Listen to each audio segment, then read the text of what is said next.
नमस्कार, मी विजय गाते. आपण पाहता नवराष्ट्र डिजिटल. काल भारताला हादरवणारी एक घटना घडली ती म्हणजे जम्मू काश्मीरमध्ये जी घटना घडली होती त्यामध्ये पर्यटकांवरती दहशतवाद्यांकडून जो भ्याड हल्ला करण्यात आला होता.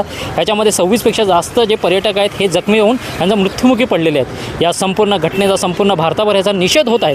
याच अनुषंगाने मीरा भाईंदर शहरामध्ये ही शिवसेनामार्फत पत्रकं वाटण्यात आली. या पत्रकामध्ये मजकूर अगदी रोखठोकपणे लिहिला आहे की या दहशतवाद्यांवरती अशी कारवाई करा की त्यांच्या 7 पिढ्या लक्षात राहतील.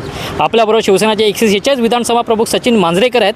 नक्की त्यांची ह्याच्या पाठीमागे भूमिका काय आपण त्यांच्याकडनं जाणून घेऊ. सर नमस्कार. काल जो हल्ला झालेला आहे, भ्याड हल्ला झालेला, त्याच्या विरोधामध्ये आपल्याकडनं पत्रकं वाटण्यात आले, काय नक्की भूमिका आहे? प्रत्येक सार्वजनिक गणेशोत्सव मंडळ, नवरात्रोत्सव मंडळ तथा सर्व सोसायट्यांच्या माध्यमातून समाज पातळीवरती हा निषेध आम्ही नोंदवत आहोत. आणि हा निषेध नसून एक आव्हान आहे सरकारला, पोटतिडकीनं आव्हान आहे की यावेळेला चुकीला माफी नाही.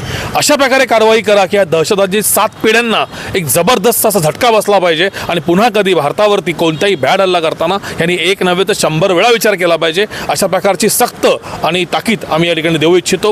हे आमचं आव्हान आहे सरकारला की प्लीज कृपया ह्या वेळेला गप्प बसू नका आणि जोरदार कारवाई करा. हीच आमची शिवसेनेच्या वतीने मीरा भाईंदरकडून मागणी आहे. तिथे लोकांना विचारलं आलं की तुमचा धर्म कोणता आणि धर्म कोणता झाल्याच्या नंतर त्यांनी हल्ला केलेला, त्याच्याबद्दल काय बोला?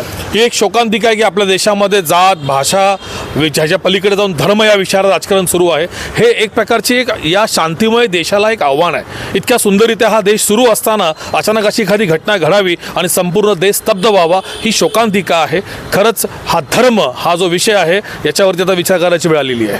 हे नक्कीच हे होते शिवसेनेचे 146 विधानसभा प्रमुख सचिन मांजरेकर यांनी जो आक्रमक पवित्रा घेतला ह्या संपूर्ण महाराष्ट्रामध्ये, संपूर्ण भारतामध्ये हा प्रत्येकाकडून असाच विरोध दर्शवला जात आहे. नक्की आता ह्या अशावरती हा भ्याड हल्ला झाला, ह्या दहशतवाद्यांना कंठस्थानी पोहोचणार की नाही हा येणारा काळ सांगेल. अधिक बातमीसाठी आपण पाहता नवराष्ट्र डिजिटल.